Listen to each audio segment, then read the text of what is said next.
नमस्कार नमस्कार नमस्कार दोस्तों, मैं Nikhilesh Jain Hindi ChessBase India channel पर आप सभी का हार्दिक अभिनंदन करता हूं। दोस्तों, फीडे वर्ल्ड कप राउंड 2 आज का पहला गेम जो है वो खेला गया। इसका रिव्यू मैं लेकर के आया हूं। आइए देखते हैं क्या कुछ हुआ आज के मुकाबलों में। फटाफट देखेंगे, कुछ खास बिंदुओं पर बात करेंगे और सीधा प्रसारण हम कर रहे हैं, उसको देखना बिल्कुल ना भूलें। तो आज डी गुकेश विश्व शतरंज चैंपियन का आगमन हुआ टूर्नामेंट में और इसीलिए रौनक भी अलग थी। खुद चीफ मिनिस्टर जो है वो आज पहली चाल का इनॉग्रेशन करने के लिए आए। जी हाँ, विश्वनाथ आनंद जी भी साथ में थे। क्या हुआ आज गुकेश के मैच में, कैसे उनकी बाजी जो है वो ड्रॉ रही। बहुत एक इंटरेस्टिंग खेल हुआ। गुकेश ने शुरुआत काफ़ी अच्छी की थी। डिंग लीरेन के साथ जो उन्होंने लाइन खेली थी वो लाइन उनके अपोनेंट ने खेली। अच्छा, गुकेश ने यहाँ पर एक नया मूव खेला था H3 और फिर E3 से ब्रेक दिया और हमेशा आइडिया होता है इसमें D4 करना। उन्होंने D4 भी कर लिया। यहाँ पर BD4 मारा और गुकेश ने थोड़ा चौंकाने की कोशिश की। नाइट से मारना यूजली माना जाता है बेहतर है, पर उनके अपोनेंट ने यहाँ पर एक गलत चाल खेली। उनके ओपोनेंट ने नाइट को पीछे हटा और बिशप को एक्सचेंज करने के लिए चाल खेली। लेकिन इसमें एक पेच ये है कि आपने एक डबल चाल चल दी। गुकेश ने बढ़िया खेला, क्वीन B3, यहाँ पर बिशप F6 आया, रुक D1 आया। गुकेश के मोहरे लगातार यहाँ पर बेहतर होते चले गए। Even queen F8, queen E7, queen F8 खेल दिया। इसके बाद भी अपोनेंट बच गया, ये बड़ी बात है। गुकेश की पोजीशन अच्छी खासी यहाँ पर जो है वो बेटर हो गई थी और ऐसा लग रहा था कि गुकेश शायद आज एक आसान जीत दर्ज करेंगे। आगे खेल का क्या हुआ, गुकेश ने क्वीन C2 खेला, बढ़िया चाल थी। C5 का भी थ्रेट है, नाइट G5 का भी थ्रेट है। यहाँ पर रुक A6 आता और यहाँ पर बेस्ट मूव था नाइट G5 और यहीं पे बिशप जो है वो देना पड़ जाता। तो ये एक पॉइंट था जहाँ पे मुझे लगता है कि इम्प्रूवमेंट शायद ये बेटर होता जाता। खैर, गुकेश ने खेला नाइट D4, उन्होंने खेला, ये अच्छी चाल नहीं थी। F4 आता है, बिशप G5। अब यहाँ पे एक पॉइंट था। दरअसल गुकेश नाइट D4 इसलिए आए थे कि वो नाइट B5 जाना चाह रहे थे। ठीक है, अब ये वो मोमेंट था जहाँ पे डायरेक्ट नाइट B5 जाया जा सकता था, क्योंकि बिशप ये देना पड़ेगा या तो। अब बिशप B4 काम नहीं कर रहा है यहाँ पे, बिकॉज नाइट इंटू C7 आ रहा था। तो गुकेश ने यहाँ पर क्या किया कि बिशप को पहले पीछे खींचा। तो कुछ ऐसे मूव थे जो जहाँ पर अपोनेंट को मौका मिला, यहाँ पे मौका मिला। अब हो ये रहा था कि इनके पीसेस ही नहीं निकल रहे थे। बिशप नहीं निकल रहा था, ये नाइट फंसा था, ये रुक फंसा था और इस मूव ने एक मौका दे दिया एक रुक को रिलीज करने का, ताकि थोड़ा सा प्रेशर कम हो गया, जगह बन गई। जब स्पेस नहीं होता तो यही प्रॉब्लम होता है। अब यहाँ पे उन्होंने ब्लंडर किया, ये मूव C6, इसकी जरूरत नहीं थी। यहाँ पे बिशप B4 बेस्ट था। गुकेश को वापस मौका मिल गया क्योंकि ये रुक खराब हो गया था। गुकेश ने नाइट F5 खेला, बढ़िया चाल थी।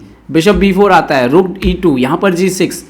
यहाँ पे बेस्ट मूव था A3 मतलब फिर से यहाँ पर कि अगर आप ये मारने जाएंगे तो ये बेटर है, बहुत बहुत बेटर है ये पोजीशन, क्योंकि क्वीन इंटू F5 भी आ रहा है। पर यहाँ पर भी गुकेश ने नाइट H6 वाली चाल खेली। ये पोजीशन पे 1 मिनट, वो इधर पे गए, H5 आता है, उन्होंने खेल दिया बिशप को D4 पर चेक और ये पोजीशन बहुत प्लस थी ऑलरेडी। अब यहाँ पे गुकेश नाइट F2 बचाते हैं, बिशप C5 आता है और ये एक्चुअली मेरे हिसाब से गेम का सबसे क्रिटिकल मोमेंट था। बेस्ट मूव क्या था? बेस्ट मूव था बिशप को गेम में बनाए रखिए, किंग की वीकनेस बनाए रखिए। अगर वो बिशप B4 रिपीट करते हैं तब नाइट को आ रही है और इधर से मारते भी हैं तो F6 से कंट्रोल नहीं जाएगा और C5 जैसी चाल जो है वो उतना काम नहीं कर रही है बिकॉज ऑफ नाइट G5 और इसीलिए ये पोजीशन पे ना रुक ओपन होता, ना नाइट यहाँ से निकल पाता, गेम फंसा रहता ब्लैक का और वाइट बिल्कुल विनिंग है। लेकिन गुकेश ने यहाँ पर एक बड़ी गलती करी। उन्होंने यहाँ पर क्वीन को C3 खेल दिया और इसके बाद जैसे ही एक्सचेंज हुआ ये मूव मिस हुआ, C5 आ गया विद द टेम्पो, क्वीन हटे, नाइट डेवलप हो गया, मतलब सब कुछ डेवलप हो गया। धीरे धीरे ब्लैक ने इक्वलिटी बना ली, रुक एक्सचेंज कर लिया और यहाँ पर एक ऐसा एंड गेम आया जहाँ पर ये पॉन भागने लग गया था, बल्कि टेंशन हो रही थी। बट इस सामने वाले की तारीफ करनी पड़ेगी। इसके बाद नोगिरबेक ने कोई गलती नहीं की, बराबर पॉन ब्रेक दिए, कोई गलती नहीं की। इसका पूरा विश्लेषण जो है वो वीडियो के साथ आप देखना। बहुत ट्राई किया गुकेश ने, बहुत ज़्यादा ट्राई किया, पूरी ताकत लगा दी, लेकिन नोगिरबेक ड्रॉ देने तैयार नहीं थे। कॉर्नर से पास पॉन निकाला, 2 पॉन हो गए थे, लेकिन वहाँ पे कोई इम्प्रूवमेंट नहीं था, कहीं से कोई डेवलपमेंट नहीं हो सकता था और लास्ट में ये गेम चलता गया और ये पोजीशन आई जहाँ पे दोनों रुक एक्सचेंज होकर सिर्फ राजा बचे। तो बधाई यहाँ पे नोगिरबेक को। गुकेश अच्छा खेले, लेकिन कम से कम 3 जगह ऐसी थी जहाँ पर वो विनिंग मूव खेल सकते थे, लेकिन वो मिस हुआ वहाँ पर। ओके, एनीवे, इसके बाद बात करेंगे यहाँ पर प्रज्ञारंगा के मुकाबले की और प्रज्ञानंदा के गेम में नहीं, अर्जुन की बात करते हैं पहले। अर्जुन ने शानदार जीत दर्ज की, ब्लैक पीसेस से खेल रहे थे, एक समय बहुत अच्छे नहीं लग रहे थे अर्जुन, लेकिन उनके अपोनेंट ने यहाँ पर उनको कुछ मौके दिए और अर्जुन ने वो मौके प्रैक्टिकली बहुत अच्छे से जो है भुनाए। ये पोजीशन आपको मैं दिखाता हूँ, एक मैं ज़्यादा डिटेल में नहीं जाऊँगा यहाँ पर, क्योंकि मैं सिर्फ क्रिटिकल मोमेंट दिखाता हूँ आपको। और वो क्रिटिकल मोमेंट आया जब यहाँ पर एक एंड गेम आया, जहाँ पर आप देख सकते हो कि 1, 2 और इस पॉइंट पे भी थोड़ा सा सवाल है, और इसी पर पूरा खेल खेल गए। अर्जुन टाइम प्रेशर में अपोनेंट को डाला और एक पोजीशन आती है जहाँ पर वो अपने क्वीन को भी गेम में ले आते हैं। ये पोजीशन थी यहाँ पे, और अपोनेंट मिस करते हैं, टाइम ट्रबल में थे वो, और अर्जुन अंदर घुस गए क्वीन को लेके और बहुत जल्दी गेम खत्म हुआ। यहाँ पे ये भी मार दिया एंड सडनली इतना प्रेशर में आ गए उनके अपोनेंट। क्वीन C4 खेला है, नाइट बिफोर तो वैसे ही मर ही रहा था, तो ऑलरेडी बेटर हो गए थे, बट पीसी दे दिया उन्होंने और गेम सडनली ही यहाँ पर खत्म हो गया। तो अर्जुन शानदार जीते। प्रज्ञानंदा की बात करें तो प्रज्ञानंदा के पास ये पोजीशन थी जहाँ पे एक मूव था नाइट C6 डायरेक्ट, शायद बेटर होता, और एनालिसिस भी यही बोलता है कि ये पोजीशन थोड़ा बेटर होती। BC6 मारते, यहाँ पर BC6 मारते, और अगर आप रुक से यहाँ पे मारोगे तो क्वीन B5 के बाद एक्चुअली में पोजीशन काफ़ी इंटरेस्टिंग थी। रुक को आपको पीछे जाना पड़ेगा एंड नाउ बिशप F6। अगर आप क्वीन F6 मारने के लिए आते हो तो बिशप D5 कुछ इस तरह से खेला जा सकता था, ये थोड़ा इंटरेस्टिंग था। पर एक्चुअली देखें तो उनके अपोनेंट ने एक्चुअली काफ़ी अच्छा खेला और एक्सचेंज हुए, यहाँ पर पॉन स्ट्रक्चर डैमेज हुआ, लेकिन खूब ट्राई करने के बाद भी प्रज्ञानंदा को नहीं मिला कुछ। और ये जो कॉर्नर का पॉन था उनका, ये वाला पॉन, इसको इतने अच्छे से मेंटेन किया यहाँ पर ऑस्ट्रेलिया के तैमूर ने कि प्रज्ञानंदा पूरा लास्ट तक ट्राई करते रहे, लेकिन वो एक्स्ट्रा पॉन की वजह से इवन अपोजिट कलर बिशप आ गया बाद में। बट ये स्ट्रक्चर डैमेज होते हुए यहाँ पे नाइट चाहिए था प्रज्ञानंदा को, पर नाइट थे नहीं बोर्ड पे, और ये फिर डैमेज स्ट्रक्चर मेंटेन किया उन्होंने, A5 को बचा के रखा। प्रज्ञानंदा ने खूब जोर लगाया, लेकिन अंत में उनको 60 सालों में ड्रॉ पर सहमत होना पड़ा। तो ये भी बढ़िया मैच था, और तो ये उनके अपोनेंट को बोलना पड़ेगा, तैमूर बहुत अच्छा यहाँ पर खेले। अगर मैं आगे के मैचेस की बात करूँ तो आपको से बता देता हूँ, अनीश गिरी की बाजी ड्रॉ हुई, वेस्ली सो की बाजी ड्रॉ हुई, कोवालेव को विंसेंट केमर ने हराया। केमर ज़बरदस्त लय में है, और जो विश्वनाथ आनंद जी ने बोला है वो बात हल्के में नहीं बोली गई है, और बढ़िया शतरंज खेली केमर ने अपने अपोनेंट को जो है ब्लैक पीसेस से, एक्चुअली यहाँ पे स्कॉच खेला था उनके अपोनेंट ने, और उन्होंने वो एक पॉन एक्स्ट्रा जो है इस पोजीशन पे उनके अपोनेंट ने दिया, उन्होंने खा लिया और साबित नहीं कर पाए भाई। फिर एक पॉन अप थे, धीरे धीरे पोजीशन को इम्प्रूव करते गए। थोड़ी पेसिव पोजीशन है, आप देख सकते हो, पॉन अप है लेकिन पेसिव पोजीशन है, और धीरे धीरे केमर ने अपनी पोजीशन को इम्प्रूव किया। यहाँ पर एक पॉन दिया, एक पॉन लिया, यहाँ पर पोजीशन आई, कॉम्प्लिकेटेड होता गया काफ़ी गेम, बट केमर लगातार बेहतर होते चले गए। और आखिरी में आता है, यहाँ पर आप देख सकते हो कि अपोनेंट के पास रुक था, केमर के पास एक्स्ट्रा यहाँ पर रुक के बदले नाइट और बिशप था, और ये बाद में एक नाइट भी एक्सचेंज हो गया था जहाँ तक मुझे याद आ रहा है। यस, यहाँ पर ये दे दिया उन्होंने एक नाइट, और उसके बाद ये नाइट उनको मिल गया था, और उसके बाद ये पोजीशन आई जो क्लियर है, उनके पास एक पास्ट पॉन है, कब तक अपोनेंट रोकेगा, और वही हुआ। थोड़ी देर में उन्होंने इम्प्रूव करना चालू कर दिया, पॉन भागने लगा, जैसे पॉन भागने लगा धड़कनें बढ़ने लगी, और यहाँ पर आते आते उन्होंने कॉर्नर वाला पॉन को क्या बढ़िया कंट्रोल किया, मैं बता रहा हूँ।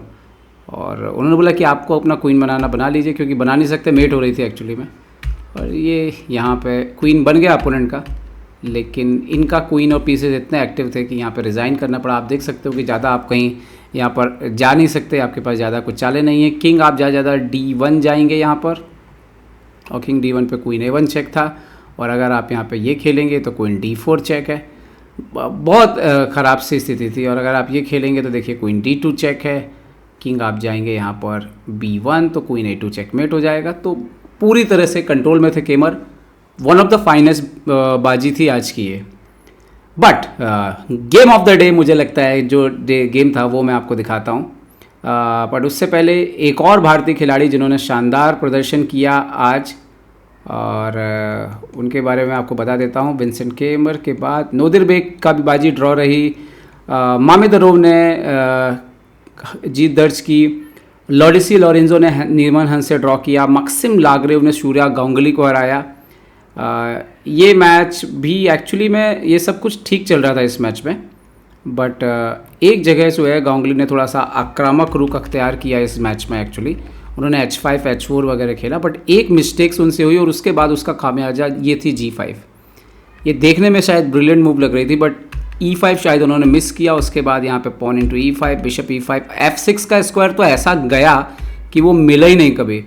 और उसके बाद पीसेज आपके नाइट को पीछे जाना पड़ा, नाइट F3 क्वीन से मारा तो कासल हो गया, फिर उन्होंने C4 से सेंटर को तोड़ा और उसके बाद नाइट G5, फिर से F6 पे थोड़ी देर में प्रॉब्लम आ गया, वो फाइनली वो F6 का पॉन देना पड़ा। और उसके बाद पूरे गेम में पूरा नियंत्रण था यहाँ पर। MVL ने कोई मौका नहीं दिया सूर्यशेखर गांगुली को वापसी करने का और बड़ी जल्दी गेम जीत गए थे। फिर उसके बाद वो ज़्यादा टाइम नहीं लगा। एंड गेम भी ऐसा आया, बहुत बेटर था, यहाँ पर गांगुली ने रिज़ाइन कर दिया और ये मैच जो है जीत गए मक्सिम लाग्रेव।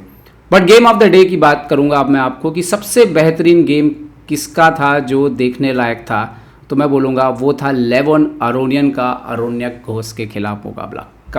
ये मतलब अरोन्यक शानदार खिलाड़ी हैं और यहाँ तक पहुँचे भी हैं, एक मिसाल है। और यहाँ से देखते हैं गेम में क्या हुआ। E4 E5, बिशप C4 खेलते हैं यहाँ पर लेवन अरोनियन। D5 आता है, bishop B4 check, castle, bishop G5 and then थोड़ी देर बाद जो है आतिशबाजियाँ शुरू होंगी। आप देखेंगे इन्होंने खेला H6, बिशप H4, C4 तो बिशप F5 और यहाँ पर अरोनियन देते हैं अपना D3 का पॉन, लेते हैं D5 का पॉन, रुक C1, क्वीन B1। इसके बाद मोहरे जो थे उनके लगातार बेहतर होते जा रहे थे और फिर आती है पोजीशन जब यहाँ पर अरोन्यक खेलते हैं E4, नाइट पीछे जाता है एंड देन बिशप H2 मार लेते हैं, किंग H1। ऐसा लगता है कि अरे ये तो पोजीशन में ब्लैक भी ठीक ठाक कर रहा है, लेकिन आफ्टर G5 G3 और जैसे उन्होंने H4 मारा, नाइट इंटू E4, यहाँ पर खेल दिया पॉन इंटू G3 जो अच्छी चाल थी, पॉन इंटू G3। यहाँ पर अगर आप बात करोगे तो यहाँ पर बेस्ट जो मूव है और नाइट E4 वही खेला यहाँ पर वाइट ने, ब्लैक ने, बट रुक इंटू E4। बट सडनली ये किंग थोड़ा कमज़ोर दिख रहा था यहाँ पर।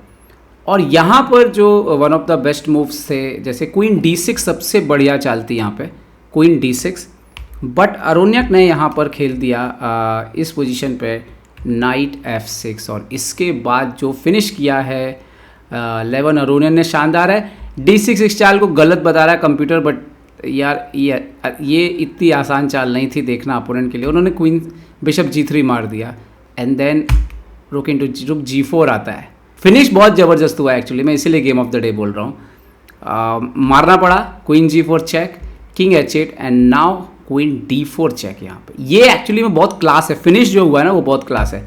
उन्होंने खेला F6 तो next move queen D2 and defence ही नहीं आ रहा है और रुक को ऐसे देना पड़ गया उनको, किंग को लाए, बट यहाँ पे ये जैसे मूव रखा यहाँ पे रिज़ाइन करना पड़ गया। प्रॉब्लम ये है कि आप ये भी नहीं मार सकते क्योंकि ये आ रहा है एनीवे, मेट वैसे ही होनी है और किंग क्वीन G6 आ रहा है तो आप रोक नहीं सकते। तो ये था ओवरऑल पहले दिन का। निहाल की बाजी भी ड्रॉ हुई, विदित की बाजी भी फॉस्टिनो ओरो के साथ ड्रॉ रही, तो काफ़ी कुछ परिणाम रहे जो कि ऊपर नीचे रहे। अधिकतर बाजियाँ महत्वपूर्ण खिलाड़ियों की भी ड्रॉ रही हैं। जीतने वाले खिलाड़ियों में विंसेंट केमर हैं, अर्जुन इरगैसी हैं जिन्होंने बढ़त बनाई है पहले दिन के हिसाब से देखें तो, मक्सिम लाग्रेव हैं, लेवन अरोनियन है, लेकिन अधिकतर कई सीड्स खिलाड़ियों की बाजियाँ ड्रॉ रही हैं। तो अब देखेंगे हम कि क्या होता है आगे। और कल का दिन है, कल गुकेश काले मोहरों से खेलेंगे, प्रज्ञानंदा काले मोहरों से खेलेंगे और कल बाजी अगर ड्रॉ रही फिर से तो टाई ब्रेक में जाना पड़ेगा और हार के बाहर भी हो सकते हैं, तो सावधान रहना होगा, दबाव में रहेंगे खिलाड़ी। देखते हैं कल क्या होगा। वर्ल्ड कप के से संबंधित बहुत सारे वीडियो देखते रहने के लिए, फॉलो करने के लिए देखते रहिए हिंदी चेस बेस इंडिया। नमस्कार दोस्तों।